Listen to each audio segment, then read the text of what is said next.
እኔ ልጁ እናትን ያለውኝ ከሌላ ሴት ጋር እየተላላሰ ነው እኮ ነው እያለቻቸው ያለችው። በትዳሩ ላይ ሌላ ሴት ደርቧል፣ በእኔ ላይ ሌላ ሴት ደርቧል እኮ ነው እያለች ያለችው። ያለን እኮ 80 ወረቀት ነው ጋብቻን የፈጸምነው። ጋብቻ ደግሞ የሚፈጸመው ከአንድ ሴት ጋር ነው። ጋብቻ ከአንድ ሴት ጋር ከሆነ እሱ ሌላ ሴት ጋር ምን አስኬደው ነው እያለች ያለችው። ምንድነው የምትቀባጥሩት? የምን ደመኛ የምን ጥላቻ የምን እንትን ውስጥ ገባችሁ እናንተ? የተጣላው እኮ ከወንድ ጋር አይደለም ከሆነ ጎረምሳ ጋር ምናምን እኮ አይደለም። አብርሃም የተጣላው ከሚስቱ ጋር እኮ ነው። ከሚስቱ ጋር የተጣላው ደግሞ ሚስቱ ላይ ሴት ደርቦ ነው።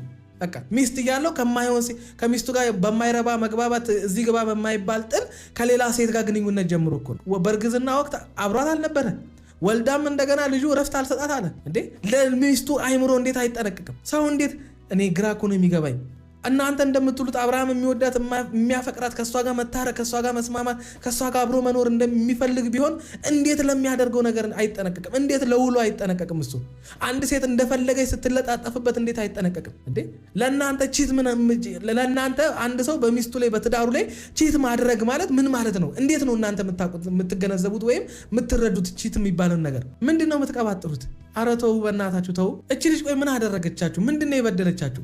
ለምንድነው የሷ ጉዳት የሷ ህመም ያልታያችሁ? ሐዘኗ እንባዋ እንዴ ልጅቷ አረ ተው ግን እንዴ አይኗን እስኪዩት። ለምንድነው ሰላም ማሰጧት? ይገባኛል እኮ ደክሞኛል እኮ ማለት እንዴት ነው ማሳ